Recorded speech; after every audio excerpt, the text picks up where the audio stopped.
Hello दोस्तों, नमस्कार। स्वागत है आपका हमारे YouTube चैनल ज्ञान बढ़ाओ पर। दोस्तों, चार्ल्स डिकेंस का डेविड कॉपरफील्ड सिर्फ एक उपन्यास नहीं, बल्कि एक व्यक्ति के आत्मविकास, संघर्ष, प्रेम और सफलता की गाथा है।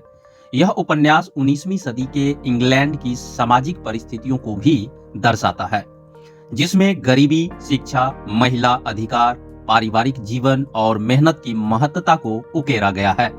यह डिकेंस का अर्ध आत्मकथात्मक उपन्यास भी माना जाता है, क्योंकि इसकी घटनाएं उनके जीवन से काफी मेल खाती हैं। इस विश्लेषण में हम इस उपन्यास के मुख्य संदेश को विभिन्न दृष्टिकोणों से समझने का प्रयास करेंगे। आत्मविकास और संघर्ष का महत्व। डेविड कॉपरफील्ड की पूरी कहानी एक यात्रा है, जो उसे एक मासूम बालक से एक समझदार और आत्मनिर्भर व्यक्ति बनने तक ले जाती है। बचपन में वह अपने क्रूर सौतेले पिता मर्डस्टोन के अत्याचारों को सहता है, फिर लंदन की कठिनाइयों का सामना करता है और अंततः अपने सपनों को पूरा करने के लिए कड़ी मेहनत करता है। इससे हमें यह सीख मिलती है कि जीवन में संघर्ष हमें मजबूत और आत्मनिर्भर बनाता है। बिना किसी संघर्ष के हम अपनी सच्ची क्षमता को नहीं पहचान सकते। डेविड कई कठिन परिस्थितियों से गुजरता है, माता पिता की मृत्यु, बाल श्रम, अकेलापन, लेकिन वह हार नहीं मानता और अंततः सफल लेखक बनता है। यह संदेश हमें यह भी बताता है कि कठिनाइयों से भागने की बजाय उनका सामना करना चाहिए, क्योंकि यही हमारी असली पहचान को गढ़ती है। शिक्षा और आत्मनिर्भरता का महत्व। दोस्तों, डेविड कॉपरफील्ड के जीवन में शिक्षा का बहुत बड़ा महत्व है। जब वह अपनी मौसी बेट्सी ट्रॉटवुड के पास पहुंचता है, तो वह उसे एक अच्छे स्कूल में पढ़ने भेजती है। वहां वह केवल शैक्षणिक ज्ञान ही नहीं, बल्कि जीवन के व्यावहारिक सबक भी सीखता है। इससे हमें यह सीख मिलती है कि शिक्षा जीवन को संवारने का सबसे प्रभावी माध्यम है। शिक्षा ही डेविड को एक सफल लेखक बनने में मदद करती है और उसे आत्मनिर्भर बनाती है। आज के संदर्भ में भी यह संदेश उतना ही महत्वपूर्ण है। यदि हमें जीवन में आगे बढ़ना है, तो शिक्षा और ज्ञान को प्राथमिकता देनी होगी।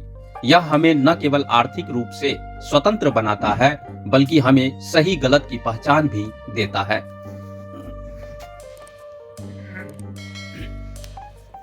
रिश्तों का महत्व और उनकी जटिलता। दोस्तों, डेविड के जीवन में कई रिश्ते महत्वपूर्ण भूमिका निभाते हैं। पेगोटी, उसकी दयालु नौकरानी, जो उसके जीवन की शुरुआती खुशियों का स्रोत होती है। बेट्सी ट्रॉटवुड, उसकी मौसी, जो उसे संरक्षण देती हैं और उसका भविष्य संवारती हैं। अग्नेस विकफील्ड, उसकी सच्ची दोस्त और जीवन संगिनी, जो हमेशा उसका मार्गदर्शन करती है। डोरा स्पेनलॉ, उसकी पहली पत्नी, जिससे उसे प्रेम तो होता है, लेकिन वह एक आदर्श जीवन साथी नहीं बन पाती। मिस्टर मर्डस्टोन और उनकी बहन, जो क्रूरता और अत्याचार का प्रतीक हैं।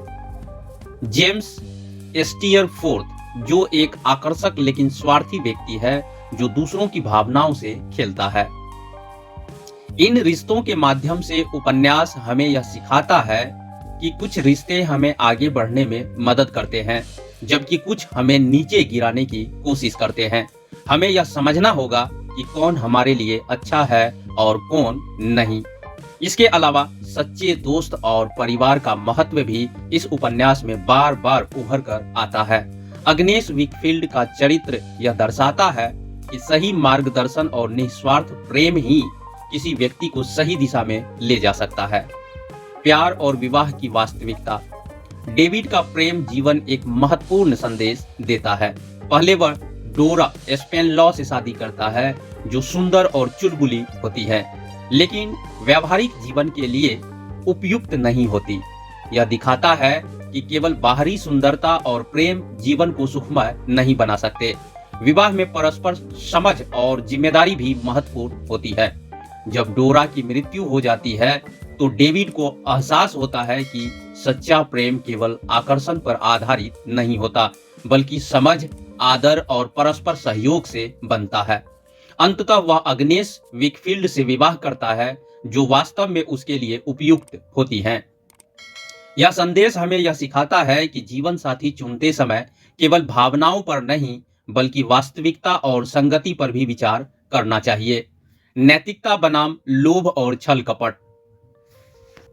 उपन्यास में दो चरित्र नैतिकता और बेईमानी के बीच के अंतर को स्पष्ट रूप से दिखाते हैं, अग्नेस विकफील्ड और अर्बानिया हीप। अग्नेस सच्ची, ईमानदार और निस्वार्थ है, जो हमेशा डेविड का भला चाहती है। हीप एक धूर्त और लालची व्यक्ति है, जो अपने स्वार्थ के लिए विकफील्ड परिवार को धोखा देता है। अंततः हीप की साजिश उजागर हो जाती है और उसे उसके पापों की सजा मिलती है, जबकि अग्नेस और डेविड को उनका सच्चा सुख प्राप्त होता है। यह संदेश देता है कि ईमानदारी और अच्छाई की जीत हमेशा होती है, जबकि लालच और धोखेबाजी का अंत बुरा ही होता है। समाज और वर्ग संघर्ष का चित्रण। डेविड कॉपरफील्ड का जीवन विभिन्न सामाजिक वर्गों से जुड़ा हुआ है। उसके सौतेले पिता मर्डस्टोन अमीर होते हैं, लेकिन क्रूर और निर्दयी होते हैं। मिस्टर मिकोबर एक गरीब व्यक्ति होते हैं, लेकिन उनकी मस्ती और आशावादिता उन्हें प्रिय बना देती है। पेगोटी का परिवार निम्न वर्गीय होता है, लेकिन वे सबसे अधिक प्रेम और स्नेह दिखाते हैं। इससे यह स्पष्ट होता है कि संपत्ति या समाज में स्थान से अधिक महत्वपूर्ण व्यक्ति का चरित्र और व्यवहार होता है। यह संदेश आज भी उतना ही प्रासंगिक है, क्योंकि हमारा मूल्य हमारी संपत्ति से नहीं, बल्कि हमारे कर्मों से निर्धारित होता है। अंततः कड़ी मेहनत और धैर्य ही सफलता की कुंजी है। डेविड का जीवन यह संदेश देता है कि कोई भी सफलता रातों रात नहीं मिलती। उसे कई कठिनाइयों से गुजरना पड़ता है, लेकिन वह मेहनत और धैर्य नहीं छोड़ता। वह कड़ी मेहनत से पढ़ाई करता है, लेखक बनने के लिए संघर्ष करता है और अंततः अपने बलबूते पर सफलता प्राप्त करता है। यह हमें यह सिखाता है कि यदि हम धैर्य, मेहनत और सच्चाई के मार्ग पर चलते हैं, तो अंततः हमें सफलता अवश्य मिलेगी। दोस्तों, डेविड कॉपरफील्ड केवल एक व्यक्ति की कहानी नहीं, बल्कि जीवन का एक व्यापक दर्पण है, जो हमें आत्मविकास, संघर्ष, रिश्तों, नैतिकता और समाज के विभिन्न पहलुओं को समझने में मदद करता है। इस उपन्यास का सबसे बड़ा संदेश यही है कि संघर्षों से घबराना नहीं चाहिए, बल्कि उनका डटकर सामना करना चाहिए। सच्चाई, मेहनत और अच्छे लोगों का साथ हमें हर मुश्किल से बाहर निकाल सकता है। आज भी यह उपन्यास हमें प्रेरित करता है कि हम अपने जीवन में आने वाली कठिनाइयों को एक अवसर की तरह देखें और आगे बढ़ें। नमस्कार दोस्तों।